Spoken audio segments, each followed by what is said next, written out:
7 मई को जिस जिस विद्यार्थी का केमिस्ट्री का एग्जाम होने वाला है वो सारे विद्यार्थी देख सकते हैं कि मेरे पास असली पेपर केमिस्ट्री का आ चुका है। 7 मई को क्लास 12 वाले जितने भी विद्यार्थी कंपार्टमेंटल से एग्जाम देने वाले केमिस्ट्री का उनका असली पेपर मेरे पास आ चुका है। चलिए ध्यान से एक एक प्रश्नों को देखिएगा, सेम आपका प्रश्न आने वाला, 100% गारंटी देकर कह रहा हूं कि सेम टू सेम आपके एग्जाम में प्रश्न आपके आने वाले हैं। देखो ये सेट डी है, चाहे सेट कोई भी हो लेकिन सबका प्रश्न सेम ही होता है। तो वीडियो को पूरा वॉच कीजिएगा, पूरा देखिएगा, 100% सेम टू सेम आपका प्रश्न आने वाला है क्लास 12 वाले विद्यार्थी का कंपार्टमेंटल से जो एग्जाम देने वाले हैं। देखो सबसे पहली बात है कि आपको जब क्वेश्चन पेपर खोलिएगा तो आपको शुरुआत में ही आपको निर्देश दिया होगा कि 1 से 70 नंबर तक ऑब्जेक्टिव है और 1 से 70 नंबर तक ऑब्जेक्टिव को आपको एग्जाम में बना कराने हैं। ठीक है, चलो सबसे पहला क्वेश्चन क्या दिया आपको। देखो सबसे पहला क्वेश्चन है कि निम्नलिखित में कौन, देखो निम्नलिखित में कौन धातु सामान्यतः मुक्त अवस्था में पाई जाती है। मुक्त अवस्था में पाया जाने वाला धातु इसमें से Au है। ठीक है, तो ये जहां भी प्रश्न है उसका ऑप्शन मार्क करेंगे Au। ठीक है, अगला प्रश्न देखिए, प्रश्न नंबर 2 बोल रहा है कि निम्नलिखित में कौन सा कथन सत्य है। प्रश्न नंबर 2 बोला निम्नलिखित में कौन सा कथन सत्य है, तो यहाँ पर सभी खनिज अयस्क होते हैं, सभी अयस्क खनिज होते हैं, ऑप्शन ए आपका सत्य है इसमें से। ठीक है ना, अगला प्रश्न देखिए 3 नंबर बोल रहा है कि निम्नलिखित धातुओं में किसके निष्कर्षण में वैद्युत धातु कर्म में उपयोग होता है। यानी बोले कौन ऐसा धातु है जिसके निष्कर्षण में वैद्युत धातु कर्म का प्रयोग किया जाता है, तो वो आपका सोडियम है। सोडियम के निष्कर्षण में वैद्युत धातु कर्म का प्रयोग किया जाता है। इससे पहले बता दूं कि जो स्क्रीन पर दिया गया व्हाट्सएप नंबर है, यहां से संपर्क करके आप 100% लड़ने वाला केमिस्ट्री का ऑब्जेक्टिव या यहां से आप पास होने का तरीका केमिस्ट्री में जान सकते हैं। ठीक है, चलो चौथा प्रश्न देखते हैं। चौथा प्रश्न बोल रहा है कि जिसमें 2 अलग अलग धातु उपस्थित होते हैं वह अयस्क क्या कहलाता है। जिसमें 2 अलग अलग धातु उपस्थित होगा वो अयस्क क्या कहलाएगा, तो वो अयस्क आपका कॉपर पाइराइट कहलाएगा। ऑप्शन मारेंगे डी नंबर। 5 नंबर प्रश्न को बोल रहा है, देखो यहाँ पर एलिमेंट्स आपको दिया है 1s2, मतलब यहाँ पर क्या किया है, इलेक्ट्रॉनिक विन्यास करके दिया 1s2 2s2 2px1 2py1 2pz। बोला निम्नलिखित में किस तत्व का इलेक्ट्रॉनिक विन्यास है, यानी ये वाला जो इलेक्ट्रॉनिक विन्यास दिया है बताना है कौन सा तत्व का इलेक्ट्रॉनिक विन्यास है, तो वो इलेक्ट्रॉनिक विन्यास आपका नाइट्रोजन का होता है। ऑप्शन मार्क करेंगे सी नंबर। अगला प्रश्न देखिए, सेम प्रश्न का एग्जाम में सेम मार्क किया जाना है। निम्नलिखित में कौन नाइट्रोजन का ऑक्साइड हंसाने वाला गैस है, कौन सा नाइट्रोजन का ऑक्साइड जो होता है वो हंसाने वाला गैस होता है, तो वो आपका नाइट्रस ऑक्साइड ये हंसाने वाला गैस होता है। आगे 7वां प्रश्न देखिए, बोला है कि निम्नलिखित में से किसकी बंधन ऊर्जा सबसे अधिक है, किसकी जो बंधन ऊर्जा है ना वो सबसे अधिक है, तो बंधन ऊर्जा आपका सल्फर के बीच यहाँ पर सबसे अधिक होता है। अगला प्रश्न में 8 बोल रहा है, देखो यहाँ पर एक प्रश्न दिया है, देखो निकॉन के साथ आपको यहाँ पर CO मतलब कोबाल्ट भी यहाँ पर दिया है। ठीक है, CO। ठीक है ना, यहाँ देखो बोले कि NiCO4 में बोले Na की ऑक्सीकरण संख्या कितनी हो जाएगी, तो यहाँ पर ऑक्सीकरण संख्या जब निकालेंगे तो इसकी ऑक्सीकरण संख्या आपका Na का बोला, तो Na का एक भी मान आपने दिया, इसका मतलब 0 हो जाएगा, ऑप्शन ए मार्क आएगा। ठीक है ना, अगला प्रश्न देखो सेम एग्जाम में जाएगा और सेम मार्क आ जाएगा। ठीक है, सेम टू सेम आपका एग्जाम में प्रश्न आ जाएगा। 9वां प्रश्न बोले जलीय घोल में, देखो जलीय घोल में निम्नलिखित में, देखो जलीय घोल में निम्न में से किसका मोलर विद्युत चालकत्व सबसे अधिक होता है। यदि कहने का मतलब कि जलीय घोल में अगर देखिएगा तो किसका मोल जो है ना विद्युत चालकत्व सबसे अधिक होता है। 4 ऑप्शन दिया किसका विद्युत चालकत्व सबसे अधिक होता है, तो आपका प्लेटिनम वाला जो होता है, प्लेटिनम और नाइट्रोजन के पास 3 अणु के साथ साथ 6 और क्लोरीन के 4 अणु, यानी सबसे अधिक मात्रा वाला यही आपका ऑप्शन ए कंप्लीट हो जाएगा। ठीक है, ऑप्शन ए सही होगा। ठीक है ना, अगला प्रश्न देखो K3 FeCN का मात्रा 6 को दिया है और बोला कि इसका IUPAC नाम क्या है। तो जहां भी ये प्रश्न दिखाई देगा उसका करेक्ट और सही जो ऑप्शन आपका सही हो जाएगा। तो बोला यहाँ पर कि K3FeCN का 6, इसका IUPAC नाम बताना, तो इसका IUPAC आपका नाम हो जाएगा पोटेशियम हेक्सा साइनोफेरेट 3 हो जाएगा। ठीक है, अगला प्रश्न में 11 देखो, बोला विटामिन B12 में उपस्थित होता है, विटामिन जो B12 होता है उसमें क्या उपस्थित होता है, तो उसमें कोबाल्ट उपस्थित होता है। अगला प्रश्न 12 देखिए क्या बोला, प्रश्न आपको 12 बोल रहा है, देखो यहाँ पर बोला कि इसमें निकेल की ऑक्सीकरण संख्या पूछा है, समन्वय संख्या पूछ रहा है, वो एलिमेंट्स का आपका NiC2O4 का होल 3 इसका पावर -4 दिया, तो बोल रहा है कि निकेल की यहाँ पर समन्वय संख्या कितनी हो जाएगी, तो निकेल के यहाँ पर देखो यहाँ पर बाहर जो है ना 4 गो आपका है, तो इससे 2 गो बढ़ जाता है, आपका 4 2 6 गो, इसका मतलब समन्वय संख्या निकेल का निकालेंगे तो यहाँ पर आपका हो जाएगा 6 गो। अगर वैसे भी आपको नहीं समझ में आता है, देखो यहाँ पर निकेल के साथ साथ जो एलिमेंट्स दिया है उसका अवयव जोड़ेंगे, यहाँ पर ऑक्सीजन 4 गो, कार्बन 2 गो, 4 2 कितना होगा 6 हो जाएगा। ठीक है, ऑप्शन बी मारेंगे।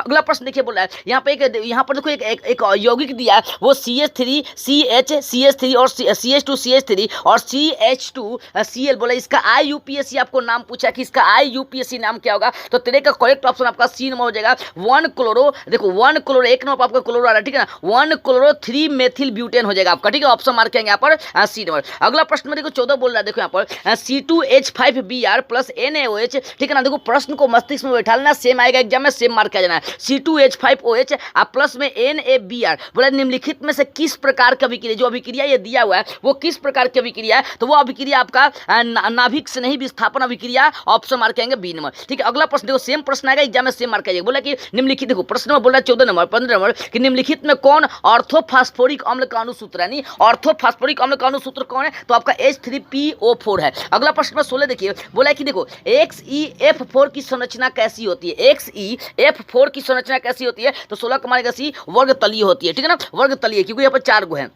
तो वर्ग में 4 लेकर चलेंगे। अगला प्रश्न में 17 बोल रहा है, देखो निम्नलिखित में कौन हैलोजन धनात्मक ऑक्सीकरण अवस्था प्रदर्शित नहीं करता है, यानी कहने का मतलब कौन जो हैलोजन है वो धनात्मक ऑक्सीकरण अवस्था नहीं दिखाने का कार्य करता है, तो आपका डी नंबर है, एफ जो है धनात्मक ऑक्सीकरण संख्या नहीं दिखाता है। अगला प्रश्न में 18 क्या बोला है, निम्नलिखित में किसका बंध कोण सबसे छोटा होता है, जो ना बोले किसका बंध कोण सबसे छोटा होता है, तो आपका H2TE का बंध कोण सबसे छोटा होता है, ऑप्शन डी मार्क आएगा। अगला प्रश्न 19 बोला, देखो निम्नलिखित में किसमें अयुग्मित इलेक्ट्रॉनों की संख्या अधिकतम होती है, बताना है कि निम्नलिखित में किसमें अयुग्मित इलेक्ट्रॉनों की संख्या ना सबसे अधिक, यहाँ पर जो 4 एलिमेंट्स दिया बताना है कि इसमें मतलब अयुग्मित इलेक्ट्रॉनों की संख्या किसमें सबसे अधिक है, तो इसका करेक्ट ऑप्शन आपका डी। यहाँ देखो Fe3+, यहाँ पर सबसे ज्यादा नहीं, यानी लोहा में जो होता है ना अयुग्मित इलेक्ट्रॉन की संख्या सबसे अधिक होती है। 20वां प्रश्न ये क्या बोल रहा है, बोला 20वां प्रश्न देखो क्रोमियम, बोला ये क्रोमियम की अधिकतम ऑक्सीकरण संख्या होती है, यानी क्रोमियम की सबसे अधिकतम ऑक्सीकरण संख्या क्या होती है, +6 होती है, यानी सबसे अधिक मान जो दिया वही मार देंगे। ठीक है ना,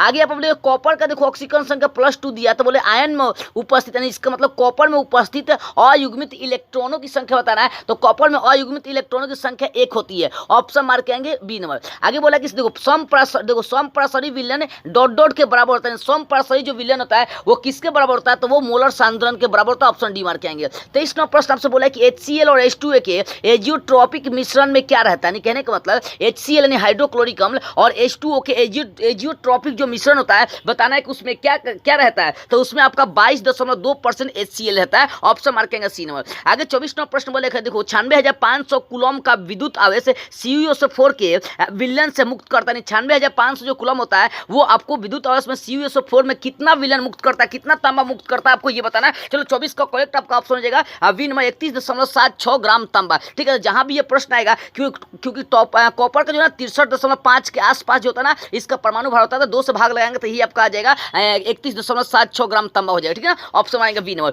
अगला प्रश्न बोल रहा है, देखो बोला कि चालकत्व सेल का, देखो चालकत्व सेल का सेल स्थिरांक वाला फॉर्मूला क्या होता है, चालकत्व सेल का सेल स्थिरांक वाला फॉर्मूला आपका क्या होता है, लंबाई बटा क्षेत्रफल होता है, आपको ऑप्शन मारेंगे ए नंबर। ठीक है, अगला प्रश्न देखो यहाँ बोल रहा है 26 नंबर, बोला सेल आपको दिया हुआ है Zn, फिर आपको ZnSO4, फिर कॉपर में आपको दिया CuSO4 और Cu, यानी Z का विलयन ZnSO4 और CuSO4 किसका विलयन है, कॉपर का आपको विलयन है, तो बोला कि इसका विद्युत वाहक बल 1.1 वोल्ट का है, तो इसका कैथोड वाला एलिमेंट्स कौन सा होगा, तो इसका कैथोड वाला एलिमेंट आपका कॉपर हो जाएगा। ठीक है ना, ऑप्शन मार्क करेंगे बी नंबर। अगला प्रश्न 27 बोला, देखो आयनीकरण का सिद्धांत किसने दिया था, 27 में बोला कि आयनीकरण का सिद्धांत किसने दिया था, तो आर्हेनियस ने दिया था, ऑप्शन मार्क करेंगे बी नंबर। आगे प्रश्न 28 बोला है किसी पदार्थ की अभिक्रिया के दर निर्भर करते हैं, किसी भी पदार्थ का अभिक्रिया का दर किस पर निर्भर करता है, तो उसकी संक्रियण मात्रा पर निर्भर करता है। आगे 29वां प्रश्न क्या बोले, देखो निम्नलिखित में किस एल्किल हैलाइड का, देखो निम्नलिखित में किस एल्किल हैलाइड का जलांशन, देखो बोला कि निम्नलिखित में किस एल्किल हैलाइड का जलांशन SN1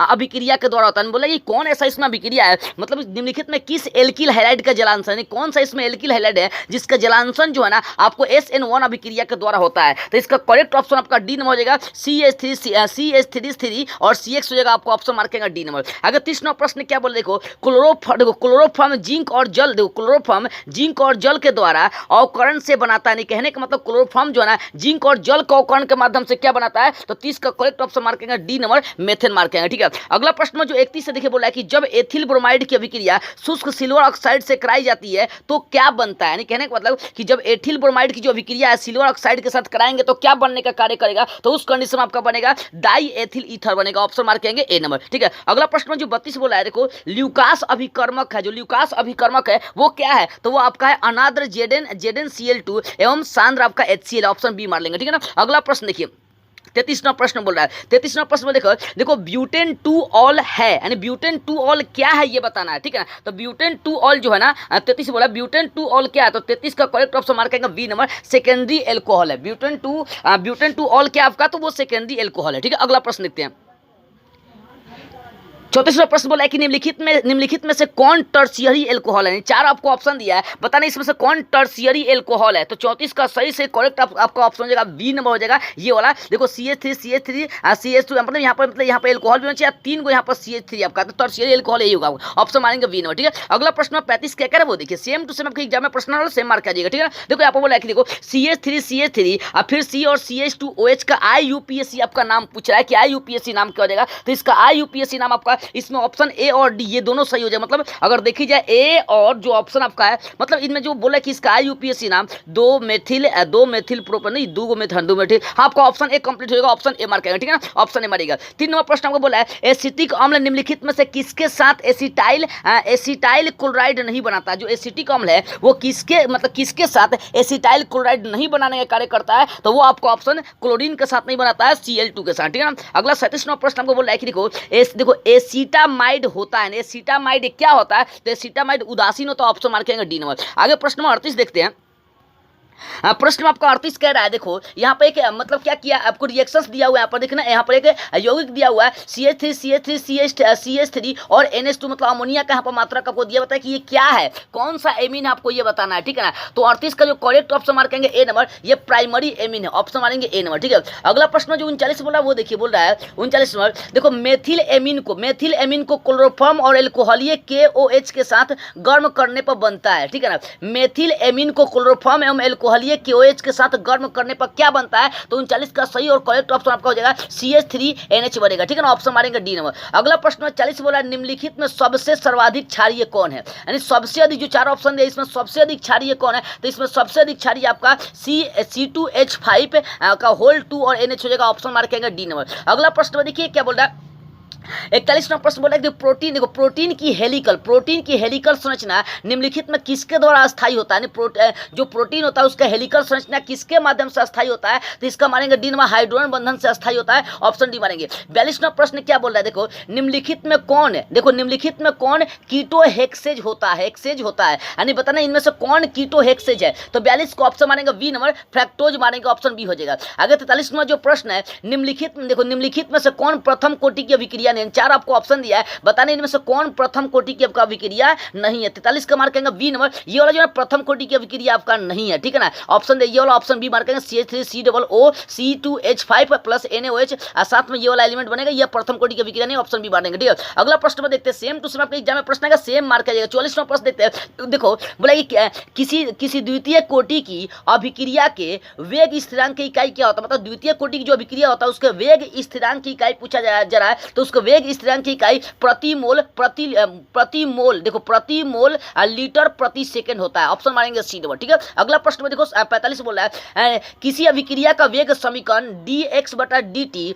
बराबर आपको k और उसके बाद h का होल पावर आपको 1/2 और b का होल पावर 1/2, तो अभिक्रिया की बोल रहा है कि कोटि कितना हो जाएगा, तो अभिक्रिया की कोटि यहाँ पर 1/2 पावर जो है ना 1 हो जाएगा, आपको ऑप्शन डी मान लेंगे। ठीक है, अगला प्रश्न 46 देखिए क्या बोला, सेम प्रश्न आपका एग्जाम में आएगा और सेम एग्जाम में मार्क आएगा। देखो बोले फ्रेंडली के अधिशोषण संताप के अनुसार कौन सा, यानी फ्रेंडली का जो अधिशोषण संताप का जो फार्मूला दिया गया था वो फार्मूला कौन सा है, तो 46 का मार्क आएगा आपका ए नंबर, x/m बराबर में आपको k p का पावर 1/n, आपको ऑप्शन ए सही हो जाएगा। ठीक है ना, अगला 47 नंबर प्रश्न आपका दूध क्या है, बोलेगा दूध क्या है, तो दूध आपका जल में परिक्षेपित एक वसा है, ऑप्शन मार्क आएंगे ए नंबर। 48 नंबर प्रश्न बोल रहा है, देखो निम्नलिखित में कौन लायोफिलिक कोलाइड है, बताना कौन जो ना लायोफिलिक कोलाइड है, तो ऑप्शन मारेंगे बी नंबर, जो ना आपका गोंद या गम जो लायोफिलिक कोलाइड होता है, ऑप्शन मारेंगे बी नंबर। ठीक है, गम के जगह पर गोंद भी देता है कई बार। अगला प्रश्न बोला देखो हेबर विधि द्वारा अमोनिया के उत्पादन निम्नलिखित में किस उत्प्रेरक का प्रयोग करते हैं, तो लौह मोलिब्डेनम का मतलब Fe+MO का प्रयोग करते हैं, ऑप्शन मारेंगे बी नंबर। आगे 50 नंबर प्रश्न बोला है विटामिन जो खून को स्कंदित होने में